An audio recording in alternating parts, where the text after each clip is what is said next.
Students, do you sometimes just want to tear your hair out because there's too much work assigned and too little time to do it, especially long readings before lectures? And teachers, do you want to tear your hair out because students just don't seem to be doing the readings that you've assigned? Well, today I'm actually going to teach you students a very specific thing you can do even if you feel like you only have 5 minutes to read a huge long chapter. And teachers, stay to the very end, and I'm going to share with you about 4 different, I forget if it's 3 or 4, but anyway, one of the 2 teaching practices that you can do right now to help students be able to follow through with their reading assignments more effectively so that you can have a better experience in lecture. Okay, both of you students, teachers, you ready for this? Let's dig in.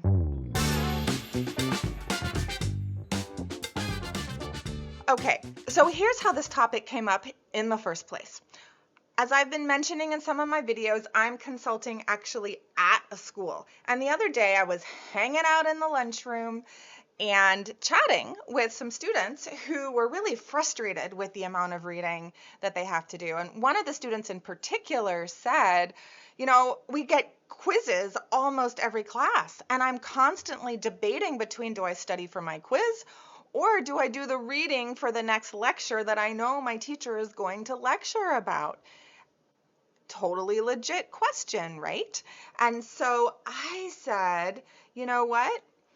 I think I have something to share with you that might help you figure out how to handle things so you don't have to do just one or the other. And this is what I shared with them. So, first whiteboard, just so we're clear, I don't have time to do the reading the night before, right? Even though teachers, you think the students probably do have time. But regardless, this is their experience, and you actually don't know what all the things they have to do with their time the night before. I think sometimes teachers actually have pretty unrealistic expectations, or you're just pushed, right? You're pushed by your administrators to cover a lot of content that realistically there's no time to handle. So, students, I want you to know the lie you're probably telling yourself is it's all or nothing. I either read the whole 50-page assignment or 10-page assignment, or I do nothing. But what if there were more options? Usually as a student, there are more options. And what I try and do as the anti-boring approach study coach is I try and help you see all of the options that are available so that you can choose the least boring and or more interesting one to keep yourself engaged and actually following through. And teachers, I teach you how to teach students how to do the same thing. So please stay to the end for my tips because I promise you'll be able to use them in class tomorrow if you like. So students, here's actually what I shared with the study group. At the very least, how much time you got? 3 minutes, 5 minutes, 10 minutes? Skim the reading you were assigned. Maybe you spend all your time studying for that quiz, but then you know a lecture's coming, so you open to the reading your teacher asked you to do in preparation for the lecture, and you try the following. First, I recommend, you don't have to do this, but I think it makes it a little bit more interesting to skim the chapter from the back of the chapter to the front. When you do that, often ends of chapters have summaries. So that can be really helpful to quick skim the summary so that you have a general understanding of what's going on. If you have a little bit more time, page backwards and notice what are the big headings in this chapter. What and how many of them are there? Are there 3 big headings? This lets you know the big chunks of information that the textbook finds important that the teacher is probably also going to be lecturing about the next day. And then you could stop there, right? If that's all the time you have, even that was enough. You also, though, if you have a little bit more time, can look at subheadings. You can look at pictures. I had a rule for a class that I took once that I was spending too much time doing the reading. So I was like, okay, honey, that's what I talk to myself. Okay, honey, you can only look at the pictures and read the headings or read the descriptions under the headings. And then if there's a vocab word you don't understand, you could look up the definition of that vocab word, but that is all you're allowed to read in this one course. That's what I did. And then finally, and this probably could have a whole video all to itself, if your teacher has given you learning objectives in the syllabus or if the textbook has given you learning objectives for the chapter, Oh my goodness, I know those are the most boring things to read in the world, but try and look at them anyway. Just try and pick out what are like a word or two from each learning objective that helps guide you to what you're about to learn, right? So at the very least, do one or more, depending on the time you have, of each of these things to allow yourself to preview the chapter. Now, why am I recommending this? Why is it a useful thing to skim the chapter and not read it word for word? Here's why. Many of you have been following me for a while, and so you know that this is the study cycle. I am not here in this video going to teach you the study cycle, though if you're interested in learning it in much more detail, you can go to gretchenwegner.com/study, and I have a printable downloadable there that walks you through it. You can also just go to gretchenwegner.com, and I have a course right there, a free course on my homepage for you to learn more about the 3 steps in the study cycle.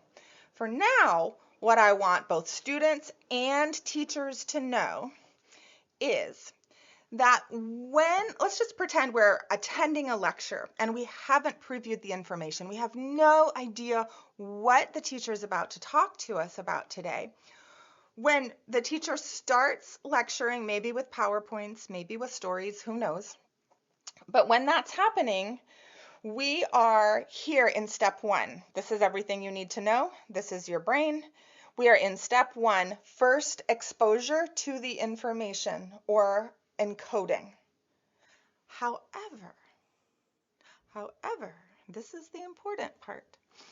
If you take time to preview a little something about the chapter the night before, then when you get to class the next day, you actually have some choice. You can think to yourself, oh, I've already been exposed to the information. So as I listen and take notes today, I'm going to do so by also testing myself and see if I can guess what the teacher's going to say before they say it, because I've looked and I've seen what the different topics are from the textbook. So I'm going to see if I can guess. That's retrieval practice. Or I have been already had my first exposure to the information. And so now as I take notes, I'm going to be thinking that I'm actually encoding it in a new way because I'm hearing it again. It's always more powerful for the brain to hear something again. And it's easier to hear it again than it is to hear it for the first time. And so that is why skimming is so much more important than the all or nothing approach, right? Because if you do it all, you might get bored or you might fall asleep over it and you might not actually take in the information unless you have time. I mean, if you have time to do it all, do it all. But certainly don't do the nothing approach. Certainly at least do the skimming approach. Okay, students.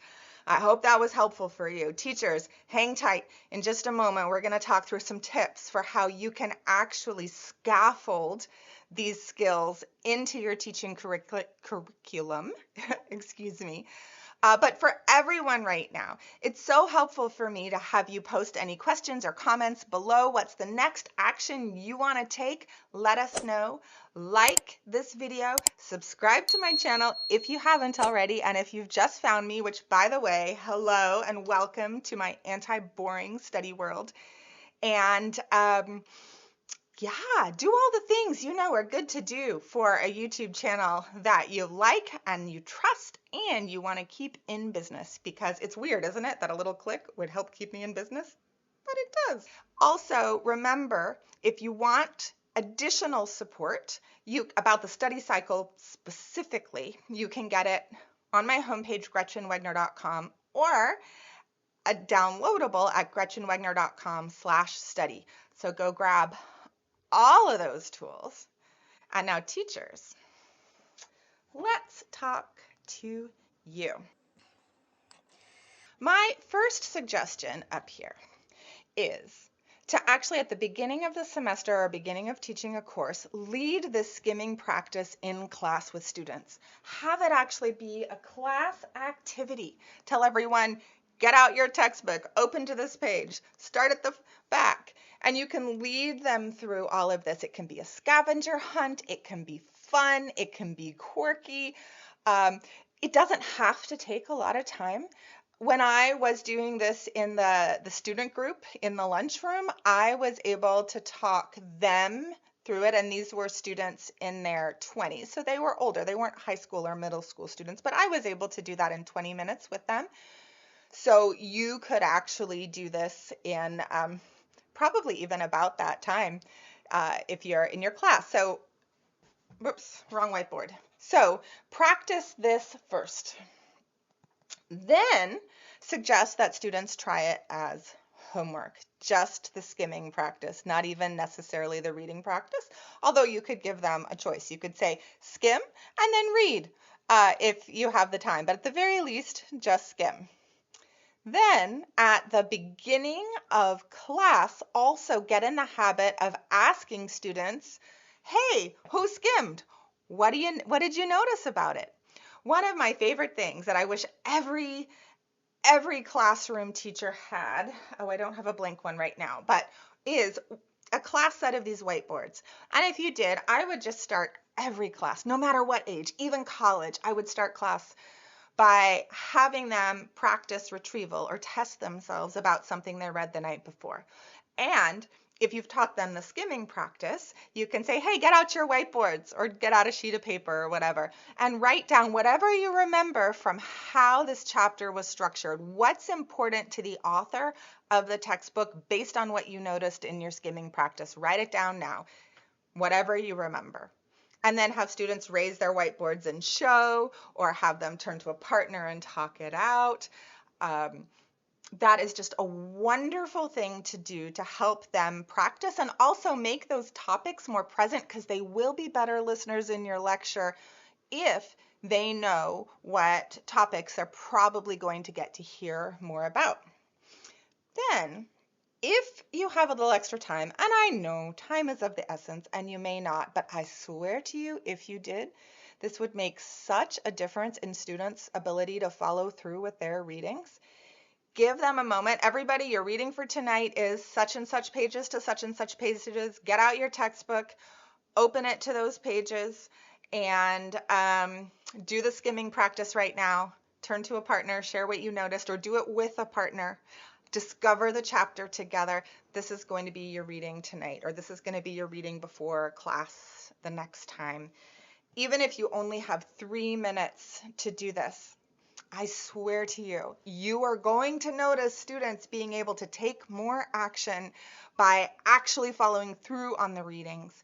And once you see that happening, I'll do another video.